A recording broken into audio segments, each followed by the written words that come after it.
Hello students, आप सभी का स्वागत है आपके अपने यूट्यूब चैनल आई फ्रॉम कैन आई टू आई कैन पर। स्टूडेंट्स, काफ़ी सारे स्टूडेंट्स की डिमांड थी कि आप फिजिक्स पर वीडियो बनाइए, क्योंकि मैं फिजिक्स का बेसिकली टीचर हूँ। तो आज मैं आपके लिए फिजिक्स के कुछ बेसिक टॉपिक लेके आया हूँ, उसी का आपको वीडियो प्रोवाइड कर रहा हूँ।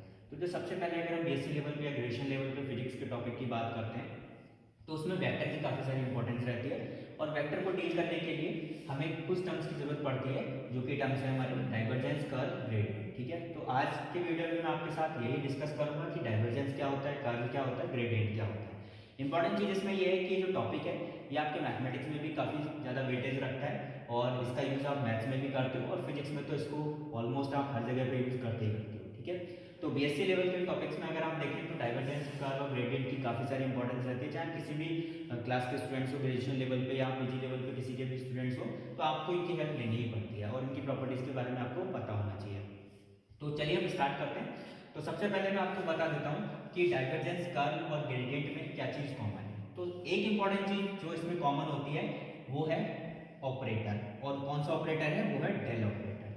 तो सबसे पहले मैं आपके साथ डिस्कस इसी के बारे में करूंगा कि व्हाट इज डेल ऑपरेटर। इसी को हम नेबुला ऑपरेटर भी कहते हैं, अदर लैंग्वेज में नेबुला ऑपरेटर भी बोला जाता है, बट जनरल नेम इसका आपको क्या मिलेगा, डेल ऑपरेटर। तो सबसे पहले हम बात कर लेते हैं कि व्हाट इज डेल ऑपरेटर। तो बेसिकली अगर आप डेल ऑपरेटर पे जाने से पहले आपको पता होना चाहिए कि व्हाट इज ऑपरेटर। अगर आप ऑपरेटर के बारे में जानते हैं कि आपको ये पता है कि ऑपरेटर क्या होता है, तभी आप डेल ऑपरेटर को अच्छे से समझ सकते हैं। तो ऑपरेटर की अगर मैं आपको सिंगल वर्ड में डेफिनेशन बताना चाहूँ तो ऑपरेटर क्या होता है, बेसिकली ऑपरेटर एक मैथमेटिकल रूल है जो किसी फंक्शन पे अप्लाई करके आपको एक सर्टेन वैल्यू दे देता है। जैसे आपने काफी सारे ऑपरेटर्स पढ़े होंगे, मैं बहुत कॉमन सा ऑपरेटर आपके साथ डिस्कस कर रहा हूँ। आप सबने डिफरेंशियल ऑपरेटर पढ़ा होगा, जैसे जनरल नियम होता है डी ओवर डी एक्स। मान लीजिए ये आपका डिफरेंशियल ऑपरेटर है और आप कोई फंक्शन ले रहे हैं। फॉर एग्जाम्पल आपने फंक्शन लिया साइन एक्स, तो आपको पता है इसका आंसर क्या आ जाएगा, डिफरेंशियल ऑपरेटर। अगर आप इसको डिफरेंशिएट करेंगे तो साइन एक्स डिफरेंशिएट होकर क्या आ जाएगा, आंसर क्या आ जाएगा, कॉस एक्स आ जाएगा। ठीक है, इसी तरीके से आप डिफरेंशियल ऑपरेटर ही यूज कर रहे हैं, बट आपने क्या कर दिया, फंक्शन चेंज कर दिया। फंक्शन आपने क्या ले लिया, suppose e to the power x ले लिया, तो आपको आंसर क्या मिल गया, e to the power x मिल गया।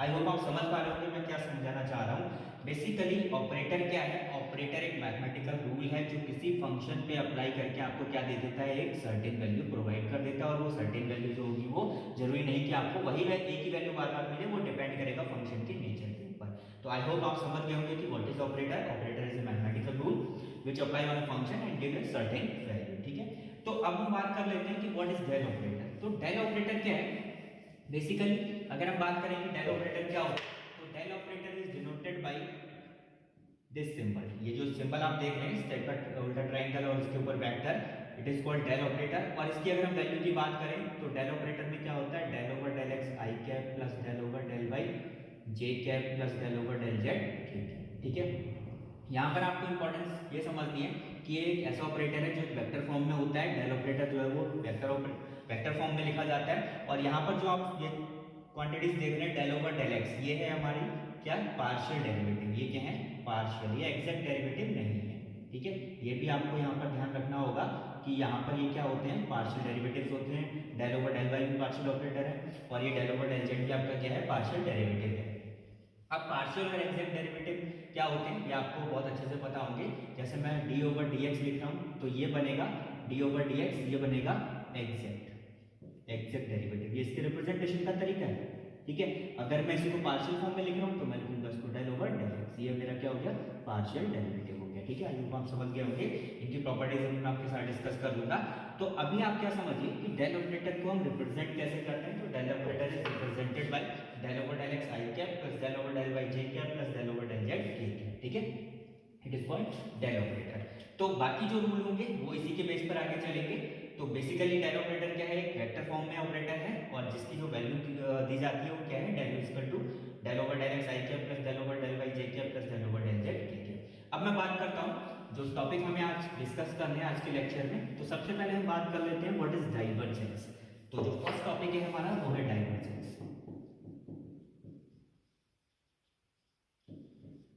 अब डाइवर्जेंस कैसे डिफाइन होता है, तो अगर आप किसी भी चीज का डाइवर्जेंस फाइंड कर रहे हैं, ठीक है, तो डाइवर्जेंस के लिए हम क्या करते हैं, जो भी फंक्शन है, आपने जो मैथमेटिकल फंक्शन लिया होगा या जो वेक्टर फंक्शन आपने लिया होगा, ठीक है, उसका डाइवर्जेंस कैसे निकलेगा मैं आपको बता देता हूं। आपको क्या करना है कि आप किसी भी फंक्शन का, सपोज दैट ए वेक्टर है आपका, कोई भी, आप इसका डाइवर्जेंस फाइंड करना चाह रहे हैं तो आपको क्या करना है, आप इसका डाइवर्जेंस फाइंड करेंगे तो इसका नोटेशन कैसे बनता है, हम लिखते हैं divergence a vector is equal to क्या हो जाएगा, बेसिकली क्या करना होता है कि जब आप किसी भी फंक्शन का डाइवर्जेंस फाइंड करते हैं, किसी वेक्टर फंक्शन का डाइवर्जेंस फाइंड करते हैं, तो आप क्या करते हैं, डेल ऑपरेटर के साथ उस फंक्शन का क्या करते हैं, डॉट प्रोडक्ट फाइंड करते हैं, यानी स्केलर प्रोडक्ट फाइंड करते हैं। ठीक है, ये तो इन जनरल मैंने आपको एक तरीका बता दिया। तो डेफिनेशन भी यही से बनती है कि डाइवर्जेंस में बेसिकली हम क्या करते हैं कि किसी भी मैथमेटिकल फंक्शन का, और बेसिकली ये जो डाइवर्जेंस लिया जाता है, सबसे इंपॉर्टेंट बात है वो किसका लिया जाता है, वो एक वेक्टर फंक्शन का लिया जाता है, यानी जो क्वांटिटी होनी चाहिए वो कैसी होनी चाहिए, वेक्टर होनी चाहिए, तभी आप उसका डाइवर्जेंस फाइंड कर पाएंगे। ठीक है, अब मैं आपको ये भी बताऊंगा कि डाइवर्जेंस वेक्टर का लिया जाता है, क्यों लिया जाता है और इसके क्या क्या एडवांटेज होते हैं। तो डाइवर्जेंस किसी भी क्वांटिटी का अगर आपको फाइंड करना है तो मैं डेफिनेशन जो बनेगी इसकी वो क्या होगी, divergence of any vector function is given by divergence a is equal to क्या हो जाएगा, del dot a by property. आप इसको ओपन कर सकते हैं, तो आप डेल की वैल्यू को पुट कर दीजिए, del over del x i plus del over del y j cap plus del over del z k cap. I hope आप समझ पा रहे होंगे। इसके अलावा अगर मान लीजिए आपने ए वेक्टर किस फॉर्म में लिया था, ए x i cap plus A Y j cap plus A Z k cap, क्योंकि वेक्टर फंक्शन है तो उसको भी आप वेक्टर फॉर्म में रिप्रेजेंट कर सकते हैं। तो यहाँ क्या आ जाएगा, डॉट प्रोडक्ट आ जाएगा और ये हो जाएगा आपका ए x i cap plus A Y j cap plus A Z k cap. फिर आप डॉट प्रोडक्ट के अकॉर्डिंग इसको सॉल्व भी कर सकते हैं, जैसे आई डॉट आई आपके 1 हो जाएगा, आई डॉट जे 0 हो जाएगा, आई डॉट के 0 टर्म्स हो जाएंगे, तो आई वाले जनरली मल्टीप्लाई करके आप समझ पा रहे होंगे। तो डेल ओवर डेल एक्स क्या आ जाएगा, ए एक्स आ जाएगा, ठीक है, plus del over del y, यहाँ पर आपका क्या आ जाएगा, ए वाई आ जाएगा, plus del over del z, यहाँ पर क्या आ जाएगा, ए जेड। बाकी टर्म 0 हो जाएंगे, क्यों, बिकॉज आपको प्रॉपर्टी पता होगी कि i dot i is equal to 1 होता है, i dot j is equal to क्या होता है, 0 होता है, और आई डॉट के भी क्या होता है, 0 होता है, वाइस वर्सा। ठीक है, तो उसी तरीके से आप देख रहे होंगे आई वाले ने आई से मल्टीप्लाई करा तो आई डॉट आई 1 बन जाएगा, ये ऑपरेटर इस पे ऑपरेट कर जाएगा, और इसी तरीके से आई डॉट जे 0 हो जाएगा। तो इसी तरीके से जब आप बाकी टर्म्स को भी करेंगे तो वो बाकी टर्म्स तो 0 हो जाएंगे, आपको केवल यही फंक्शन मिलेंगे। अब इंटरेस्टिंग चीज क्या देख रहे हैं आप रिजल्ट में, इंटरेस्टिंग चीज ये है कि आप कर क्या रहे थे, आप डाइवर्जेंस किसी वेक्टर का ले रहे थे। ठीक है, डाइवर्जेंस हमेशा किसी वेक्टर का लिया जाएगा, लेकिन उसका जो रिजल्ट आएगा वो ऑलवेज क्या आएगा, स्केलर आएगा। ठीक है, ये बात आपको ध्यान देनी है यहाँ पर कि डाइवर्जेंस हम लेते क्या है, किसी वेक्टर क्वांटिटी का लेते हैं, लेकिन उसका जो रिजल्ट आता है उसको सॉल्व करके जो रिजल्ट आता है वो ऑलवेज क्या आएगा, स्केलर आएगा। उसका रीजन है क्योंकि डाइवर्जेंस की डेफिनेशन में आप कर क्या रहे हैं, किसी भी वेक्टर फंक्शन का जब आप डाइवर्जेंस ले रहे हैं तो आप उस फंक्शन का डेल ऑपरेटर के साथ डॉट प्रोडक्ट ले रहे हैं, और डॉट प्रोडक्ट यानी स्केलर प्रोडक्ट ले रहे हैं, तो ये आपको हमेशा कैसा रिजल्ट देगा, स्केलर रिजल्ट देगा। ठीक है, तो आई होप आप समझ गए होंगे कि व्हाट इज डाइवर्जेंस। तो डाइवर्जेंस में हम क्या करते हैं, सबसे पहली चीज आपने क्या सीखी कि डाइवर्जेंस हमेशा किसका लिया जाएगा, एक वेक्टर क्वांटिटी का लिया जाएगा, और साथ ही साथ उस वेक्टर क्वांटिटी का जब आप डाइवर्जेंस लेंगे तो बाय डेफिनेशन डाइवर्जेंस की डेफिनेशन ये होती है कि जब आप किसी वेक्टर फंक्शन का डाइवर्जेंस लेते हैं तो आप उसको क्या करते हैं, डेल ऑपरेटर के साथ डॉट प्रोडक्ट उसका फाइंड करते हैं, यानी स्केलर प्रोडक्ट लेते हैं, और जो रिजल्ट आपको मिलता है वो क्या मिलता है, स्केलर मिलता है। ठीक है, यहाँ पर एक इंपॉर्टेंट चीज, इससे भी ज्यादा इंपॉर्टेंट एक चीज याद आती है, सपोज दैट आपने किसी वेक्टर क्वांटिटी का डाइवर्जेंस फाइंड किया और कोइंसिडेंटली वो क्या आ गया, सपोज दैट मैं आपसे कह रहा हूँ कि आपने डाइवर्जेंस ए वेक्टर फाइंड किया और वो वैल्यू क्या आ गई, 0 आ गई। ये किसका स्पेशल केस है, पॉसिबिलिटी है, क्योंकि जब आप सॉल्व करेंगे तो आपको पता है कि संभावनाएं तो कुछ भी आ सकती हैं। तो सपोज दैट कि अगर आप किसी वेक्टर का डाइवर्जेंस फाइंड कर रहे हैं और वो डाइवर्जेंस आपका क्या आ जाए, 0 आ जाए, तो ये रिजल्ट बहुत इंपॉर्टेंट हो जाता है फिजिक्स के पॉइंट ऑफ व्यू से। ये रिजल्ट क्या हमें बताता है कि जब किसी वेक्टर का आप डाइवर्जेंस लेते हैं और वो 0 आ जाता है, then that vector is called, यहां पर आपको एक बात समझनी है, तो हम उस वेक्टर को क्या कहते हैं, then that vector is called, generally ये जो चीजें आपकी समझ में आ रही होंगी मैं आपको यहाँ पर एक भी बता देता हूँ कि ये जो वेक्टर फंक्शन था, ठीक है, ये वेक्टर फंक्शन के साथ ही डाइवर्जेंस आप ले पाएंगे, और अगर डाइवर्जेंस आपने किसी वेक्टर क्वांटिटी का लिया है और वो क्या आ जा रहा है, 0 आ जा रहा है, तो उसको क्या बोलते हैं, सोलेनॉइडल बोलते हैं। ठीक है, तो ये क्या बन जाएगा, सोलेनॉइडल। ठीक है, तो ये स्पेशल चीज याद रखिएगा, ये इंपॉर्टेंट रिजल्ट काफी सारे एग्जाम्स में पूछ लिया जाता है, और जब क्वेश्चन भी बन जाता है कि if divergence of any vector comes out 0 then the vector is called, तो वेक्टर क्या कहलाता है, सोलेनॉइडल वेक्टर कहलाता है। ध्यान दीजिएगा, जो सोलेनॉइडल बनेगा वो वेक्टर बनेगा, डाइवर्जेंस से कोई मतलब नहीं है। आप किसी वेक्टर फंक्शन को ले रहे हैं और उसका डाइवर्जेंस निकाल लें, तो डाइवर्जेंस निकालने के बाद वो वैल्यू अगर क्या आ जा रही है, 0 आ जा रही है, तो जो वेक्टर आपने लिया था, जैसे मैंने यहाँ ए वेक्टर लिया था, तो ये ए वेक्टर क्या कहलाएगा, सोलेनॉइडल वेक्टर कहलाएगा। आप कोई भी वेक्टर ले लीजिए, आप एफ वेक्टर ले रहे हैं या कोई और वेक्टर ले रहे हैं, बी वेक्टर, सी वेक्टर, कुछ भी टाइप का वेक्टर ले रहे हैं और उस वेक्टर का डायवर्जेंस 0 आ जा रहा है, तो वो वेक्टर क्या कहलाएगा, एबीसी जो भी आपने लिया होगा वो सोलेनोइडल कहलाएगा। ठीक है, आई होप आप समझ गए होंगे कि डायवर्जेंस की पूरी कहानी क्या है। तो इसमें आपको याद क्या रखना है कि डाइवर्जेंस हमेशा स्केलर क्वांटिटी वेक्टर फंक्शन का लिया जाएगा, और वेक्टर फंक्शन का लेने के बाद इसमें अकॉर्डिंग टू रूल करते क्या है कि जब भी आप किसी वेक्टर फंक्शन का डाइवर्जेंस फाइंड कर रहे होंगे तो उसको रिप्रेजेंट इस फॉर्म में करेंगे, आप डेल ऑपरेटर के साथ उसका डॉट प्रोडक्ट लेंगे और रिजल्ट हमेशा क्या आएगा, स्केलर। और इसका एक स्पेशल केस आपको याद रखना है कि अगर आपने किसी वेक्टर फंक्शन का डाइवर्जेंस लिया और वो 0 आ जाए तो उस कंडीशन में वो जो वेक्टर बनता है वो क्या कहलाता है, सोलेनोइडल कहलाता है। ठीक है, अब यहाँ पर ये जो केस बन रहा है इसको सोलेनोइडल क्यों बोलते हैं, आपने सोलेनोइड पढ़ा होगा, सोलेनोइड जैसे प्रणालिका होती है लाइक दिस। ठीक है, तो बेसिकली यहाँ पर क्या है कि सपोज दैट आप वेक्टर फंक्शन ले रहे हैं, तो वेक्टर फंक्शन का डायरेक्शन भी होगा, ये रीजन भी मैं आपको बता देता हूँ, आपको रटना नहीं है चीजों को, कि जब आप किसी भी वेक्टर का डाइवर्जेंस ले रहे हैं, डाइवर्जेंस का मतलब क्या है, उसका फैलना। ठीक है, डाइवर्स करना। तो बेसिकली सपोज दैट जैसे आप इसमें देख रहे हैं कि जब आप वेक्टर फंक्शन का डाइवर्जेंस ले रहे हैं और वो 0 आ जा रहा है, दैट मींस ये प्रॉपर्टी हमें क्या बता रही है कि ये प्रॉपर्टी के अकॉर्डिंग आप ये समझ पा रहे हैं कि वो डाइवर्स नहीं हो रहा होगा, लेकिन उसमें डायरेक्शन होगा, तो वो एक तरह से किस फॉर्म में रिप्रेजेंट किया जा सकता है, सोलेनोइड की फॉर्म में रिप्रेजेंट होने लगता है, that is why it is called solenoidal vector. ठीक है, इसीलिए हम इसको सोलेनोइडल वेक्टर कहते हैं। आई होप आप समझ गए होंगे। इसके बाद हम बात कर लेते हैं, तो डाइवर्जेंस क्लियर हो गया। इसके बाद हमारा जो अगला टॉपिक आता है वो आता है हमारा कर्ल। कर्ल में भी आपको एक चीज कॉमन मिलेगी, जैसा कि मैंने अपनी वीडियो के स्टार्टिंग में आपको बताया था, कॉमन क्या चीज है, वो है हमारा डेल ऑपरेटर। कर्ल को भी समझ लेते हैं। तो कर्ल, जब भी आप किसी वेक्टर का कर्ल लेंगे, कर्ल में भी कंडीशन क्या है, कर्ल हमेशा किसी वेक्टर क्वांटिटी का लिया जाएगा।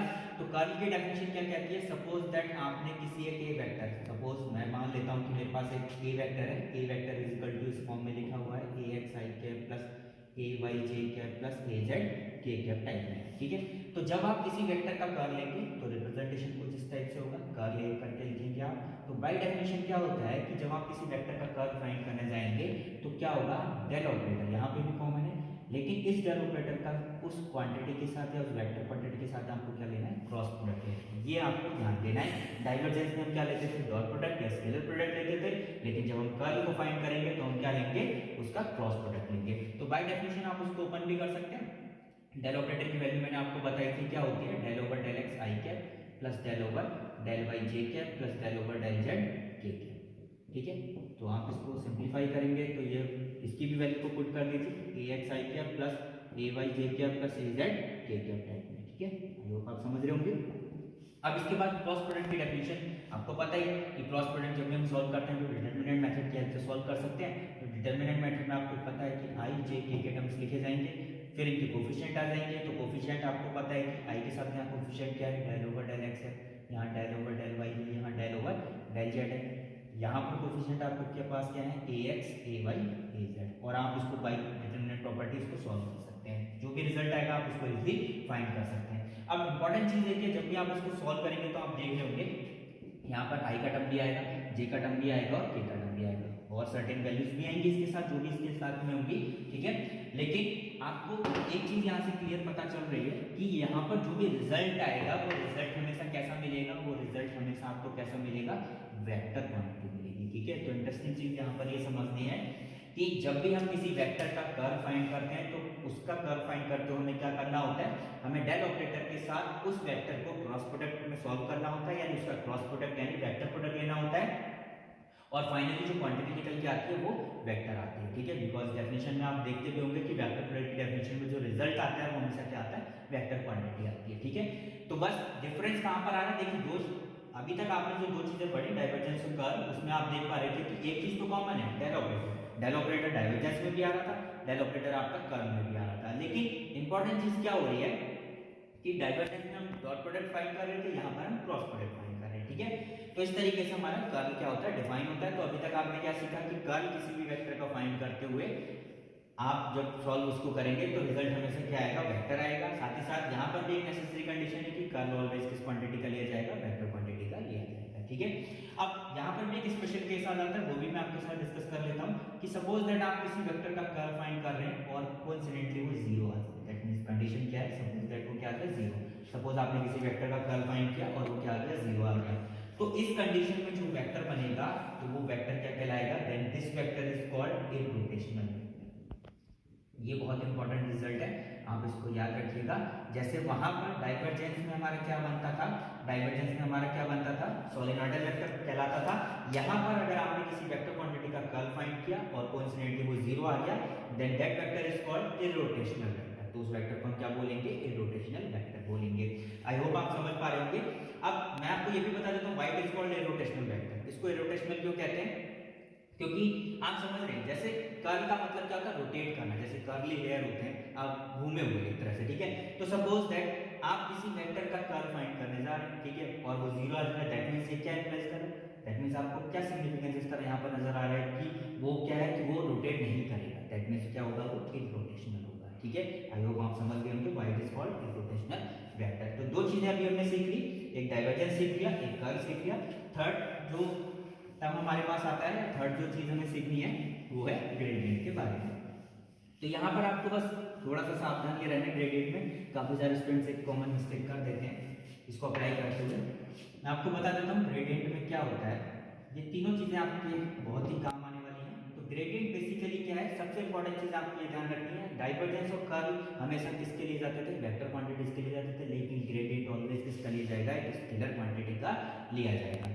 जब भी आप किसी भी स्केलर क्वांटिटी का ग्रेडियंट फाइंड करेंगे, सपोज ग्रेडियंट कोई भी टर्म आप ले लीजिए, ग्रेडियंट आप रिप्रेजेंट करना चाह रहे हैं, कोई भी फंक्शन आप फाइंड कर सकते हैं। तो जब भी आप किसी फंक्शन का ग्रेडियंट फाइंड करेंगे तो उसको रिप्रेजेंट कुछ इस तरीके से करेंगे, ठीक है। तो सपोज दैट आपका फंक्शन कुछ भी हो सकता है, सपोज दैट आपका फंक्शन आपने f मान लिया, ठीक है, और ये स्केलर होना कंपलसरी है, तो आप इसको कैसे लिखेंगे, ग्रेड f, ठीक है। तो ग्रेड f ये रिप्रेजेंटेशन हो गया। और जब भी आप किसी स्केलर फंक्शन का ग्रेडियंट फाइंड करने जाएंगे तो सॉल्व कैसे होगा, यहाँ पर एक चीज फिर से कॉमन हो जाएगी जो मैंने आपको बताई थी, वो है डेल ऑपरेटर। ये तीनों में कॉमन है, डाइवर्जेंस निकालें, कर्ल निकालें या ग्रेडियंट फाइंड करें, तीनों में आपको डेल ऑपरेटर मिलना ही मिलना है। तो हम क्या करते हैं, जब भी किसी स्केलर फंक्शन का ग्रेडियंट फाइंड करते हैं तो उस ग्रेडियंट को ऑपरेट, उस ग्रेडियंट को सीधे सीधे ऑपरेट किसके साथ करा देते हैं, डेल ऑपरेटर के साथ ऑपरेट करा देते हैं। यानी इसको इस तरीके से लिखा जाएगा, ना तो यहाँ डॉट आएगा ना क्रॉस आएगा, जस्ट ऑपरेट होगा। और ये जब आप इसको ओपन करेंगे तो del over del x i cap plus del over del y j cap plus del over del z k cap, ठीक है, लाइक दिस। और यहाँ पर जो भी ये फंक्शन स्केलर फंक्शन होगा वो आ जाएगा, वो आपके एक्स वाई जेड के फंक्शन की फॉर्म में भी हो सकता है, उसमें एक्स वाई जेड के टर्म्स भी हो सकते हैं, तो वो पार्शियली उसी तरीके से डेरिवेटिव उसके सॉल्व आउट हो जाएंगे। इंपॉर्टेंट चीज आप यहाँ पर देख रहे होंगे कि यहाँ पर भी रिजल्ट आपको क्या मिलेगा, ये वेक्टर फंक्शन की फॉर्म में ही मिलेगा। तो रिजल्ट आपका ऑलवेज क्या आएगा, जब भी आप इस क्वांटिटी को सॉल्व करेंगे तो वेक्टर ही आता है, ठीक है। तो ये होता है ग्रेडियंट, ठीक है। तो यहाँ पर तीन चीजें हमने अभी तक देखी, डाइवर्जेंस, कर्ल और ग्रेडियंट, तीनों में एक चीज कॉमन थी, वो था हमारा डेल ऑपरेटर। उसी की प्रॉपर्टी के बेस पर ये सारी चीजें चल रही हैं। तो डाइवर्जेंस में हमने क्या देखा कि डाइवर्जेंस में हम किसी भी डाइवर्जेंस हमेशा किसका ले जाएगा, वेक्टर क्वांटिटी का ले जाएगा। और डाइवर्जेंस जब हम किसी वेक्टर क्वांटिटी का फाइंड करते हैं तो उस वेक्टर क्वांटिटी को डेल ऑपरेटर के साथ डॉट प्रोडक्ट में सॉल्व करते हैं और रिजल्ट हमेशा क्या आता है, स्केलर आता है। दूसरी चीज हमने देखी कर्ल, जब भी हम किसी वेक्टर क्वांटिटी का कर्ल फाइंड करेंगे और कर्ल वेक्टर का ही लिया जाएगा तो उसका जो उसमें क्या करते हैं हम, कर्ल जब भी आप किसी वेक्टर क्वांटिटी का फाइंड करेंगे तो क्रॉस प्रोडक्ट में उसको सॉल्व कर देंगे डेल ऑपरेटर के साथ। तीसरी चीज हमने देखी ग्रेडियंट के बारे में। तो ग्रेडियंट का रिप्रेजेंटेशन कुछ इस तरीके से होता है, ग्रेडियंट हमेशा एक स्केलर फंक्शन का लिया जाएगा। यहाँ पर ये मेंशन कर दूं कि ये स्केलर फंक्शन है आपका, और उसको सॉल्व करने का तरीका क्या होता है कि डेल ऑपरेटर के साथ आप उसको जस्ट क्या कर देंगे, ऑपरेट करा देंगे, ना तो डॉट प्रोडक्ट आएगा ना क्रॉस प्रोडक्ट आएगा, और इसको जब आप सॉल्व करेंगे तो रिजल्ट आपको हमेशा एक वेक्टर की फॉर्म में मिलेगा, ठीक है। इसके अलावा आपको दो रिजल्ट यहाँ पर और भी याद रखने हैं कि अगर किसी क्वांटिटी का डाइवर्जेंस जीरो आ जाता है तो वो क्वांटिटी आपकी क्या कहलाती है, वो आप क्वांटिटी आपकी सोलेनॉइडल कहलाती है। और इसके साथ ही जब किसी वेक्टर क्वांटिटी का कर्ल जीरो आ जाता है तो वो वेक्टर क्या कहलाता है, हमारा इरोटेशनल वेक्टर कहलाता है। तो आई होप आप ये तीन चीजें समझ गए होंगे। तो नेक्स्ट टाइम पे या नेक्स्ट वीडियो में हम फिजिक्स के आगे के जो भी टॉपिक्स हैं वो उनको डिस्कस करेंगे। तो आज की वीडियो में इतना ही।